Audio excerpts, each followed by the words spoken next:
Sponsored by serious readers. The Panzer II was a light tank that was used by the German army during the Second World War, initially intended to be replaced by more advanced designs after the outbreak of the war. The Panzer II would instead see service in many campaigns in the early years of the conflict before eventually being replaced. Tamiya has had their 1/35th scale Panzer II tank model kit in their range for many years now, and I'm led to believe that it is possibly one of the most popular model kits of all time. A rite of passage to build, as I've heard some people call it. I'm Matt, this is Model Minutes, and join me on the workbench as I build and review the Tamiya Panzer II model kit in 1/35th scale and see if I can shed some light onto why this may be one of the most popular model kits of all time. And speaking of shedding some light, let's hear from today's sponsor, Serious Readers. Serious Readers' range of Serious Lights are great for scale modelling at the workbench, as they feature daylight wavelength technology, which replicates the daylight spectrum as accurately as possible. This means that paint colours have a truer look, allowing you to match and mix colours with much more precision to get that more prototypical look on your models. I've actually used this high definition Serious light for the majority of the build, and can honestly say that I've been very impressed with it. Featuring high quality metal and plastic construction, each lamp is handmade in the United Kingdom and comes with a 5-year warranty. Easily posable thanks to the swivelling head and flexible stand, this helps to get the light focused on exactly what you're working on.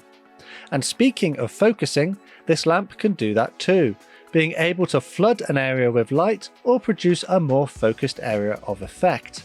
The inbuilt dimmer switch allows that perfect level of lighting for your needs. I've been using a HD lightweight table lamp in this video, but they have floor lights and heavyweight designs too. So take a look at the link in the description and use the code SR473 to get £100 off of a high definition Serious light plus free shipping today. Thanks for Serious Readers for sponsoring this video. Now back to the Panzer II.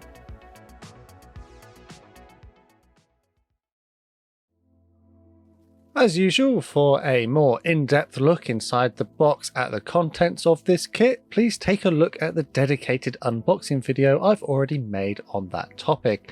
In this video, I'll be focusing on the build and what it's like when it's finished. I'll pop a list of products I used during the build on the screen now to give you an idea of the kind of things you might want to go and get if you fancy having a go at one of these kits for yourself. Without any further ado though, let's get straight into it. As with most of my other builds, I will use a sanding stick throughout to clean up any flash and rough areas of plastic that need to be removed.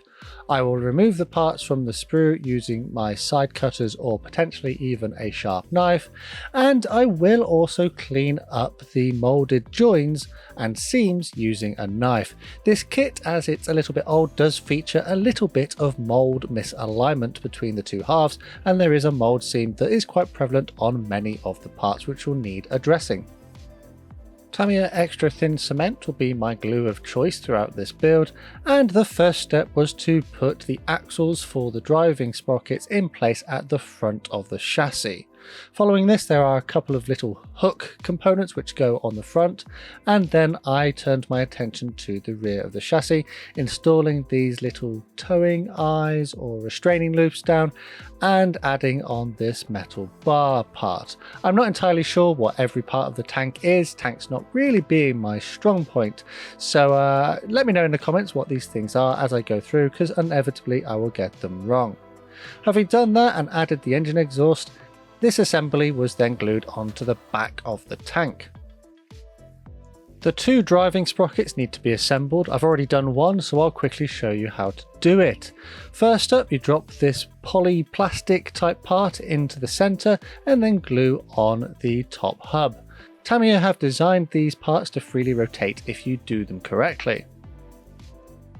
Following on from this, the 10 road wheels need to be done, and this comes in 3 parts and follows the same kind of format. First, this rubbery plastic part is dropped into its retaining component, and then that is glued into place on the rear of the wheel.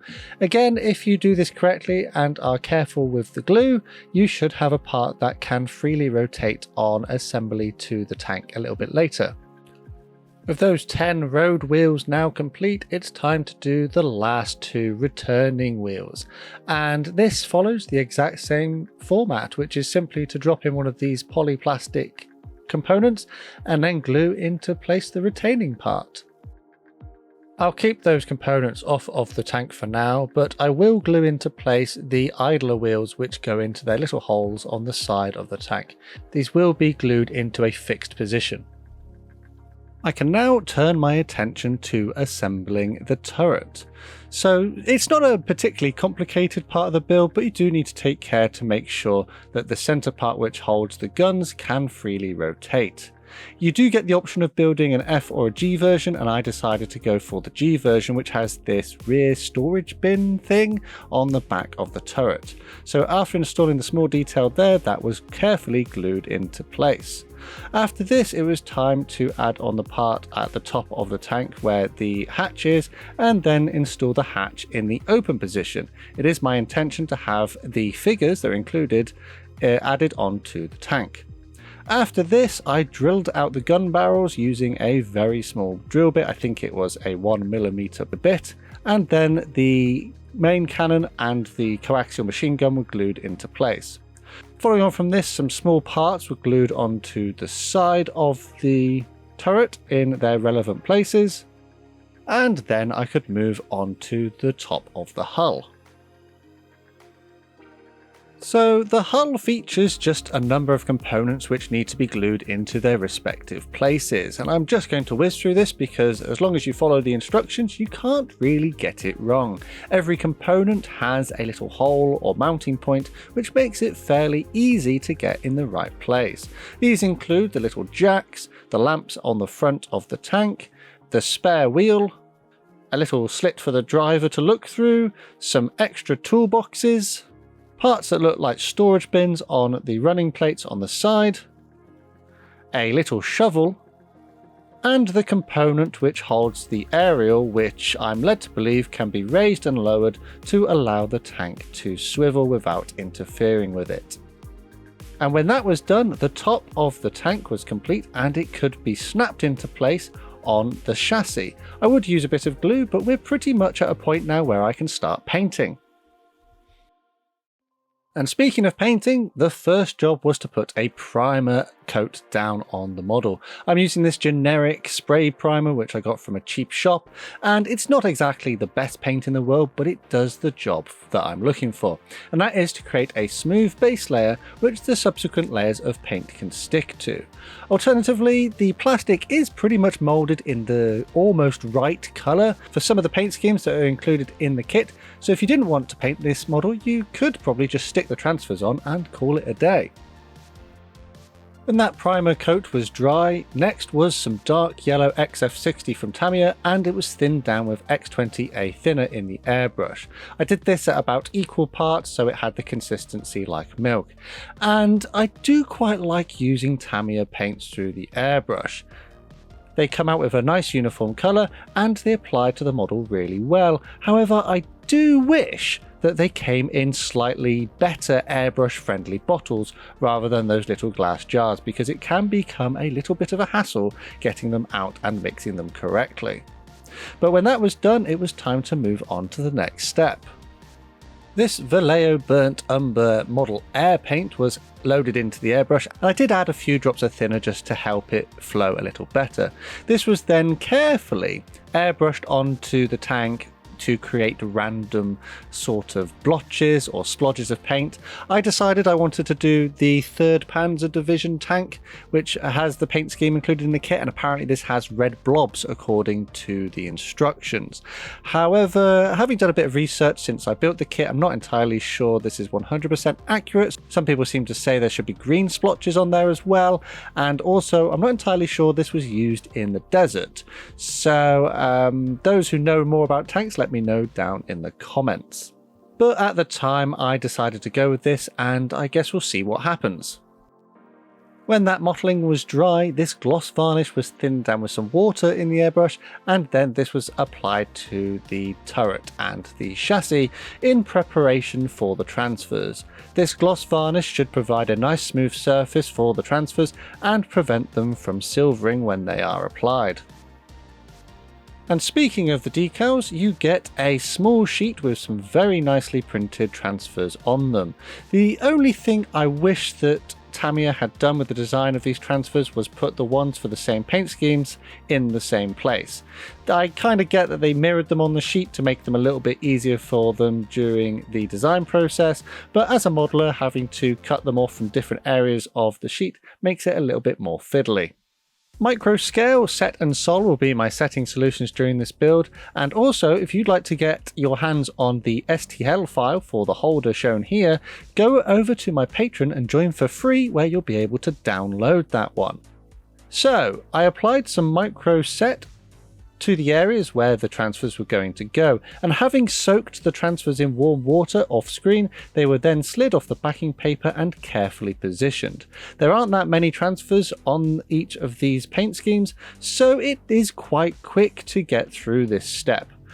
When that was done, the micro sol from the red bottle was carefully brushed over the top of all the transfers to help soften them into the surface of the plastic and also prevent any silvering that may occur due to any bubbles being left under the surface of the carrier film. After those transfers had cured, I moved on to use this Humbrol 32 acrylic paint. It's a very dark grey, not quite a black, but almost there. I used this straight out of the pot because it was already quite a thin paint, and I would use this on the tyres of all the road wheels and also on some of the smaller details on the top of the tank. When that was done, this K-Colors XW10 matte acrylic varnish was loaded into the airbrush and then sprayed over all of the previously assembled steps. This will help dull down that gloss shine and also protect the transfers. After that was done, this Vallejo gunmetal grey paint was thinned down with a small amount of the Tamiya thinner from before. I will paint this onto the barrels of the main cannon and machine gun, as well as some of the smaller details which are on the top of the turret. These would include parts like the jack and the shovel. I'd already given these a base coat in the Humbrol 32 earlier, which will help the gunmetal look a little bit more metallic. With the gunmetal grey still out on my mixing palette, well, it's an upturned yogurt pot, so recycle, reuse, reduce. I added some red and then some brown into the mix to try and get a nice rusty colour. My aim here was to create a paint which could go on the exhaust part at the back of the tank, and I did this pretty much by eye, not really using any real ratios. When I'd got to a point where the colour looked about right, it was carefully applied onto the relevant component. This Revell No. 9 Dark Anthracite Grey was then thinned down with some white spirit to make a really thin dark wash. This was then brushed onto basically everything that I've already done. The aim here is to add a bit of shade and a bit of grime to the model. Normally I'd go back over this and remove the wash with a cotton bud from the areas I didn't want it, but actually for a tank I thought it would be quite good to just leave all of this dirt and grime on the model. So after I applied the wash, I simply just left it to dry.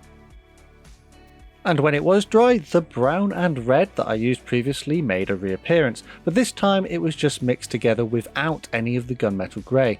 This time I'm looking to create a kind of rusty primer look. Apparently, according to my research, the German army would use a red primer, and I used a bit of sponge to simulate some chipping of the paint on the surfaces of the tank. So this was done all over the model very subtly to try and give the impression that the paintwork has been worn away in various places. The sponge had a small amount of paint applied to it, and then it was very gently and randomly applied to the model. After this, I glued the spare tracks onto the front of the tank and then pushed all of the wheels and sprockets onto their axles and made sure that they could freely rotate. After this, the turret of the tank was added onto the top and swiveled into the correct position. This tank does come with rubber band tracks, and I've already weathered them using the same paints I used previously.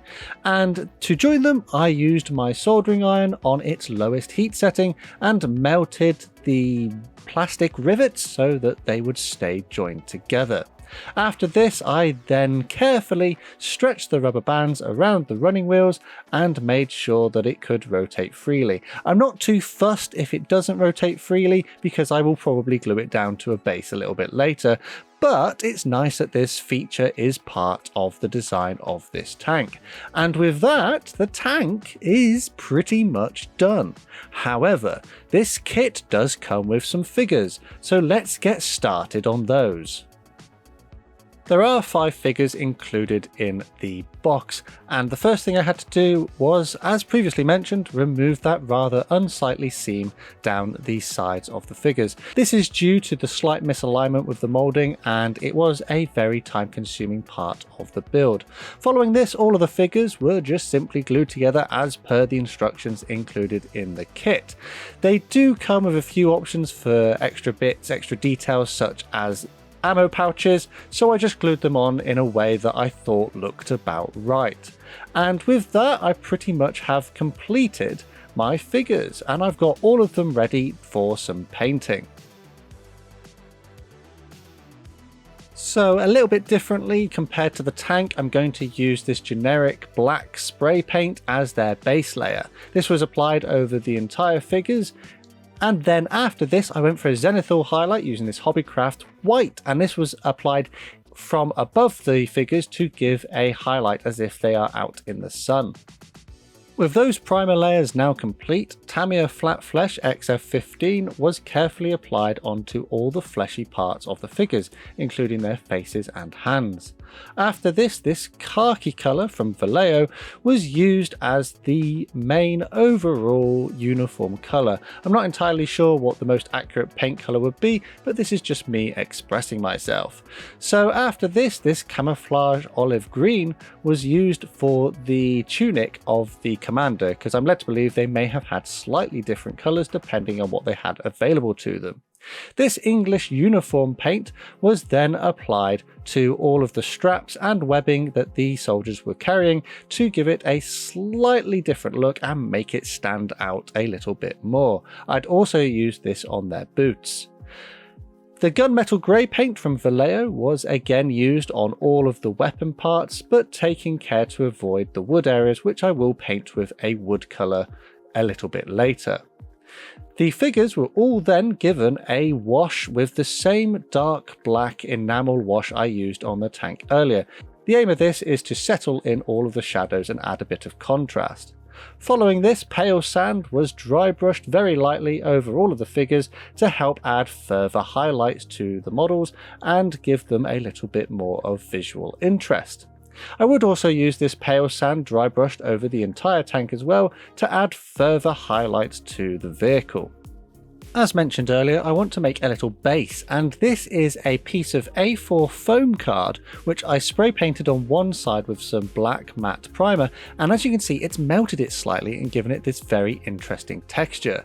I then decided to glue it down using some general purpose Yoo-hoo glue onto some card, and then I cut out the card to give it a bit more rigidity. Following on from this, it's time to paint it, so I used some medium flesh tone and I would mix in some pale sand to cover the entire base.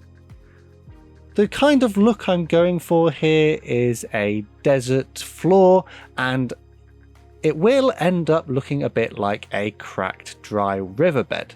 Following on from this, the pale sand was dry brushed over the top of the display base, and then some of the XF60 dark yellow and the varnish that I previously used was loaded into the airbrush and then sprayed over to add a bit more visual interest. I'd also used this on the tank to try and give it the look as though it's blended into its environment. My aim here is to make it look a little bit sandy, as if it has actually been used in a desert.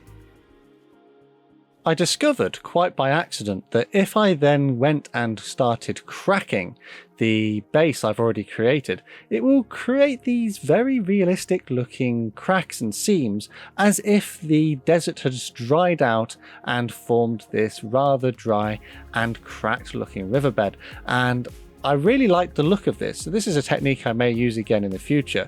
But yeah, it was completely discovered by accident when I picked it up and then accidentally cracked it.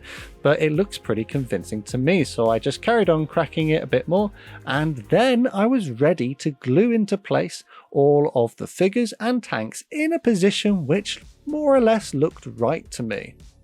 Firstly, the tank commander had to be carefully positioned in the hatch and then glued into place, not forgetting of course his little water bottle. When operating in a hot environment, it's important to stay hydrated.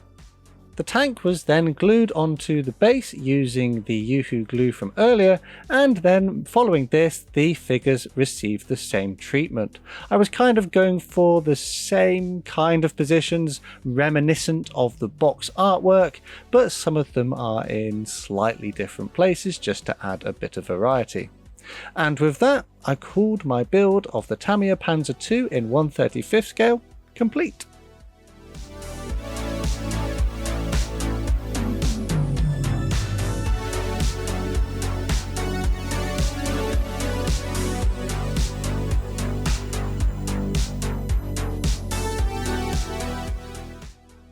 So, what do I think of this kit? Well, on the whole, I'd be inclined to agree with quite a few of the people in the modelling community that you could very well use this as a beginner's introduction to 1/35 scale tanks. So the reason why I say that is because despite the fact it does have over 100 parts, they're quite large and it allows you that extra bit of freedom to get them in the right places. The mould quality is fairly good, but given the age of the tooling, and I'll talk about the age of the kit a little bit later, there is some flash in a few places, but the thing that annoyed me the most was the misalignment of the mould, which resulted in a mould seam on practically every part.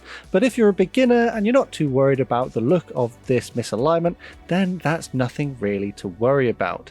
As mentioned earlier, it comes already moulded in a desert yellow plastic, so if you just wanted to glue this together, throw on your transfers and call it a day, then that's absolutely fine as well. And speaking of the transfers, they are very well printed and applied to the model really well.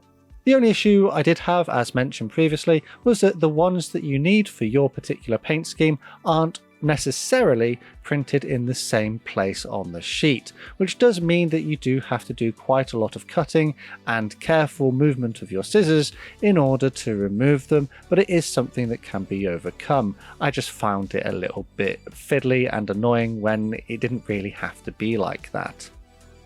I found the instructions relatively easy to follow, but did feel a little bit overwhelmed by the sheer amount of information they did put on there. Granted, if I just sat down and took my time to read it all, it probably would have been absolutely fine, but with a little bit of impatience on my part, I did find it a little bit confusing at times. That being said though, the instructions do appear to me to be the original ones from when this kit was first released, which does mean they're potentially not quite up to the standard of modern day release. That, coupled with the fact they're printed in black and white, doesn't make them all that easy to understand the painting instructions. And speaking of the painting instructions, in my particular kit they only came in Japanese, so I did have to use my phone and the Google Translate app to try and figure out what was going on, and the paint scheme that I've chosen, according to the translation, said that it just had red splotches on. However, looking online, other people seem to think that there were some green splotches on there as well, and that this particular brigade or division was used on the Eastern Front, so I'm not sure how accurate it would have been in a desert setting, but I'm sure someone who knows more detail about this will let me know in the comments. But that does kind of swing back to the fact that the instructions on that area were a little bit vague and difficult to understand given the issues I had with translation. And as previously mentioned, I think just a lot of these issues just relate to the fact that it is quite an old kit. How old, you might be asking, and from my research it would appear that this is a 1971 tooling. It doesn't seem to have been reboxed or re-released in any other format or paint schemes since then, and what you see inside the box is pretty much what you get. The decals have been upgraded, but they still seem to be about 20 years old in their design. With that in mind though, this does seem to be a particularly well-aged kit, benefiting from a very good design at the time, which can still hold its water today. And given the fact as well that here in the UK at the time I'm making this video, you can expect to pick up one of these tanks and figures for between £10 and £15, it's not exactly a kit that will break the bank. In my opinion, I think that's a very impressive price, especially if you can get it for £10 for a 135 scale tank and figures.